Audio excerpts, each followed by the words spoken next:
Selamat pagi Bapak Ibu dosen penguji, nama saya Elizabeth Natasha Kristiani, NIM 18A1000005. Saya akan menjelaskan tugas besar PSSB bangunan 6-10 lantai, perbankan, dan rental office. Pada studi preseden, yang pertama saya studi literatur juga untuk pengertian dari bank dan rental office. Kemudian ada studi lapangan. Di studi lapangan saya menuju ke Bank BCA Pemuda Semarang, dan di bank ini saya studi tentang zona privat dari karyawan dan zona publik untuk pengunjung dan nasabah. Kemudian juga ke Bank Jateng Pemuda Semarang, di mana Bank Jateng ini adalah campuran dari bank dan rental office. Kemudian site yang digunakan untuk bangunan ini adalah berada di Jalan RM Hadi Subenel dengan luas tapak 5.657 meter persegi, dengan lebar jalan 8 meter, dengan arus satu arah, lalu memiliki trotoar selebar 1,5 meter, dan drainase selebar 1 meter. Lalu memiliki perbatasan di utara dengan Uptown Mall, lalu di sisi timur ada ruko, kemudian di sisi selatan ada lahan kosong, dan di sisi barat ada Uptown Mall. Kemudian menurut LDTRK Kota Semarang, GSB pada tapak ini adalah 29 meter, GSS pada tapak ini adalah 10 meter, KDB-nya 40%, dan KLB-nya 3. Lalu ketinggian bangunan yang diminta adalah 10 lantai, dengan basement, dengan luas minimum per lantai adalah 1.000 meter persegi, dan luas lahan yang dapat dipakai pada tapak adalah 2.244 meter persegi. Kemudian ini adalah pembagian ruang dari rental office dan perbankan.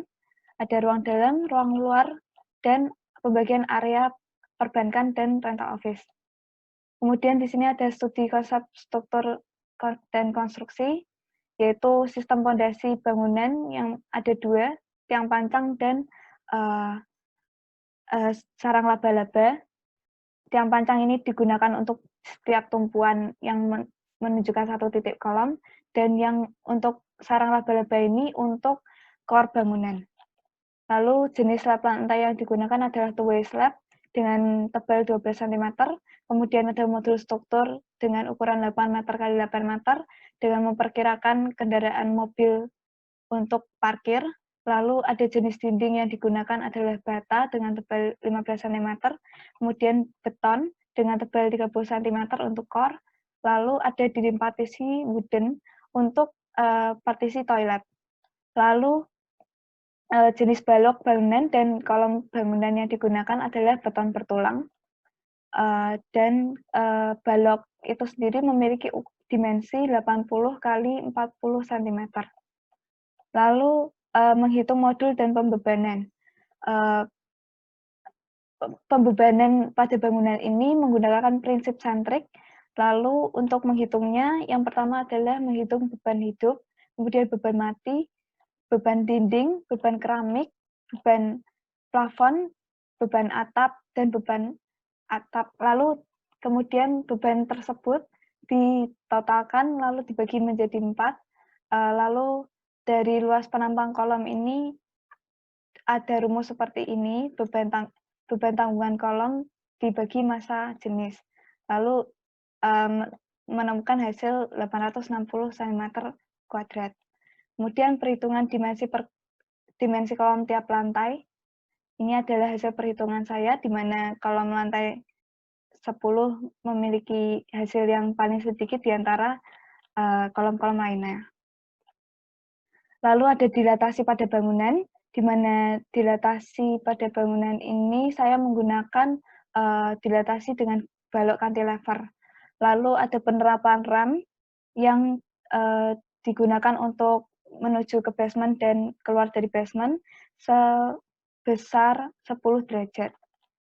Lalu ada konstruksi transportasi vertikal, yaitu lift, yang digunakan. Pada bangunan ini memiliki 4, yaitu 3 diantaranya untuk umum dan 1 untuk lift barang. dan lift ini memiliki kapasitas maksimal 13 orang.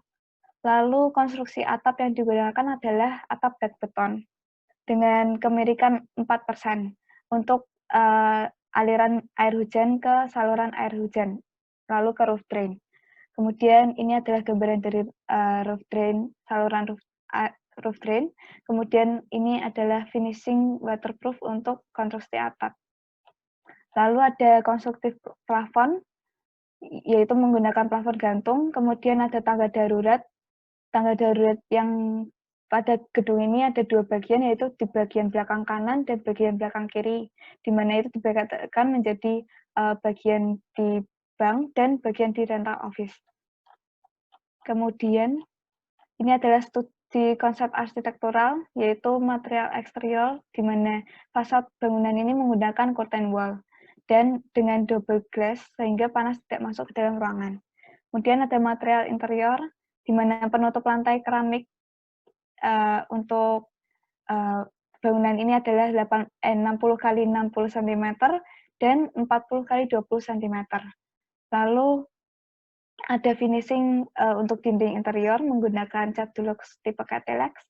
Kemudian ada studi konsep utilitas, di mana ada penerapan shaft, yaitu shaft listrik, shaft sampah, shaft plumbing, dan shaft AHU. Kemudian ada utilitas air bersih, di mana di sini ditampilkan sistem downfeed yang kemudian akan saya jelaskan di gambar kerja. Lalu ada utilitas air kotor dan septic tank yang akan saya jelaskan juga di gambar kerja.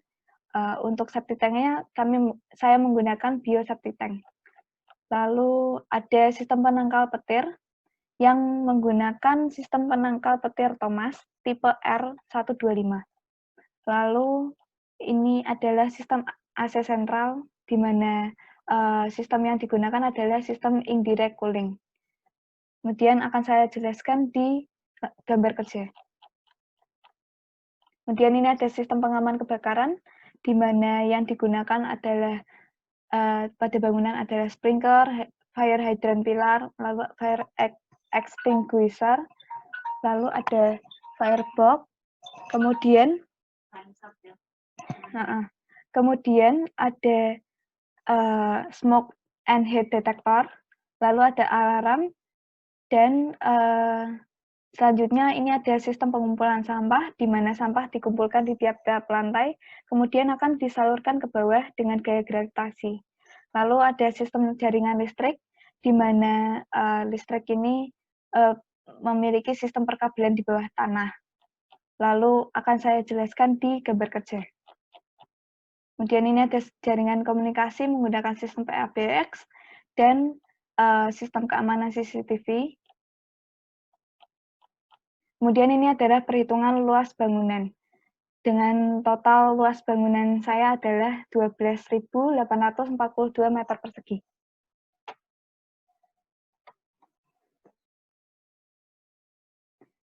Dan ini adalah gambar kerja tugas besar PSSB 5 saya.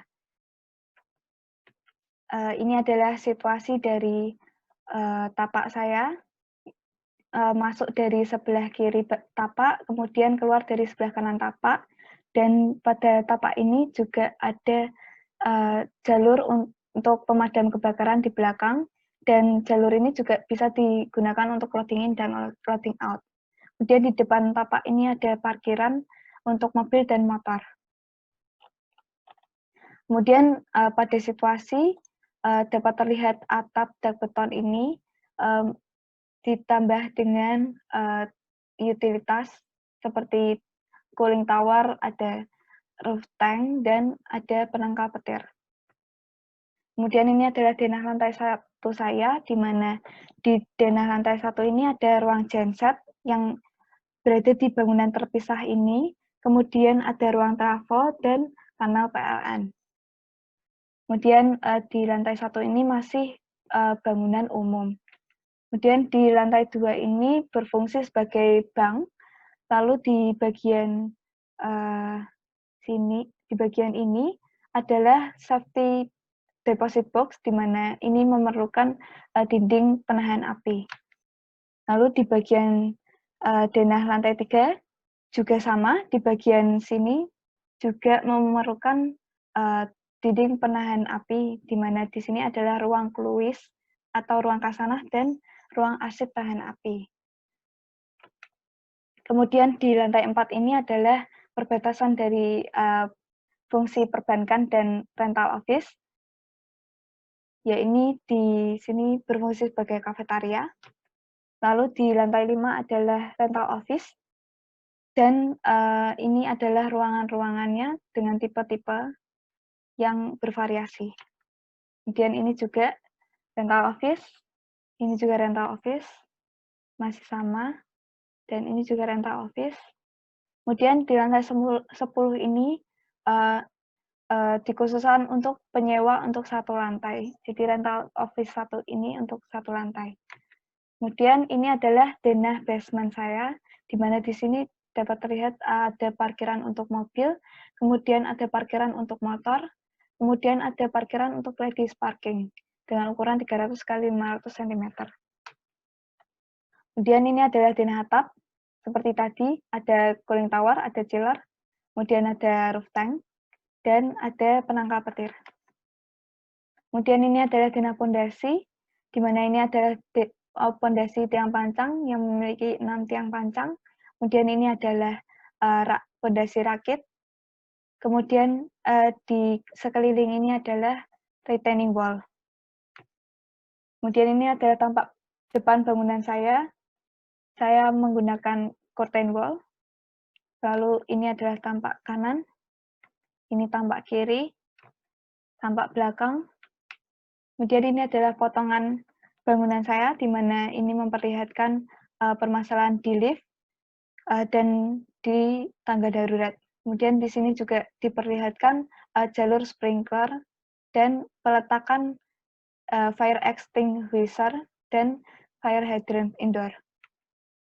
Kemudian ini adalah potongan BB. Saya ini juga sama melihat bagian lift. Kemudian ada jalur untuk sprinkler. Lalu ini adalah detail pondasi saya, di mana saya menggunakan tiang pancang, dan ini adalah ada pile cap, dan kemudian tiap-tiap struktur akan digabungkan dengan T-beam. Lalu ini adalah detail kloset duduk, kemudian ini adalah detail urinoir, kemudian ini adalah detail roof tank, kemudian ini adalah detail dari shaft plumbing, di mana ini ada pipa air bersih, yang kemudian dari atas ke bawah, bawah ke atas, pipa galvanis untuk hydrant, ada pipa untuk grey water dan black water. Kemudian ini adalah detail konstruksi untuk two-way slab di basement, di mana kolom di basement adalah 98 x 98 cm. Kemudian ini adalah detail tangga darurat, di mana ini saya memiliki pijakan tapak sebesar 30 cm dan tinggi tiap anak tangganya 20 cm. Dan ini adalah detail atap dak beton, di mana detail ini dapat terlihat saluran roof drain, kemudian ada roof drain-nya, lalu ada pipa talangnya, yang kemudian akan ditunjukkan ke saluran grey water. Lalu ini adalah isometri struktur. Yang pertama, ini yang kedua, ini yang ketiga, ini yang keempat, lalu ini adalah isometri dari utilitas, di mana utilitas air bersih bermula dari jaringan air PDAM, kemudian menuju ke meteran air, ini melewati, lalu menuju ke ground tank, lalu dari ground tank ini akan dipompa menuju ke roof tank. Lalu dari roof tank ini akan disalurkan melalui shaft plumbing, kemudian disalurkan ke tiap-tiap lantai menggunakan gaya gravitasi.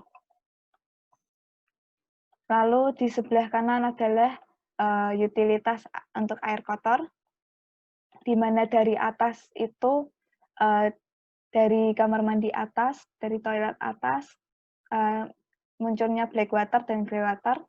Untuk black water sendiri akan turun sampai ke bawah, menuju ke bioseptic tank, kemudian akan menuju ke bak kontrol, lalu ke sumur resapan, lalu dibuang ke saluran kota.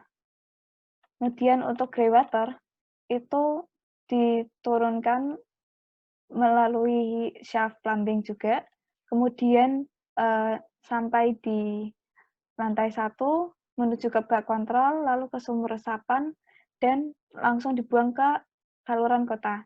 Sedangkan untuk yang di basement, dipompa dulu untuk menuju ke lantai 1, kemudian menuju ke bak kontrol. Dan ini adalah isometri utilitas dari pemadam kebakaran, di mana di sini ada awal dari PDAM, jaringan bersih air PDAM, kemudian meteran air melewati meteran, kemudian ke ground tank, lalu ke diesel pump fire, kemudian menuju ke hydrant pilar.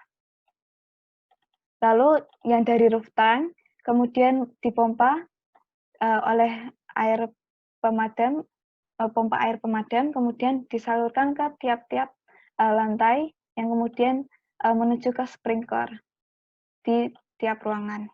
Lalu di sini ada isometri utilitas AC sentral. Di sini ada chiller yang kemudian menuju ke cooling tower, lalu menuju ke AHU. Lalu dari AHU ini disalurkan ke tiap-tiap ruangan. Kemudian ini ada utilitas untuk listrik. Lalu dari listrik ini awalnya berasal dari PLN, kemudian menuju ke trafo. Lalu di sini ada genset untuk saat lampu mati, kemudian akan menggantikan trafo menuju ke kontrol panel, lalu ke MDP, ke ATS, lalu ke SDP. Lalu dari SDP itu nanti akan disalurkan ke tiap-tiap ruangan. Kemudian untuk penangkal petir, ini akan menerima listrik dari petir, kemudian disalurkan menuju ke grounding. Ya, sekian presentasi dari saya. Terima kasih.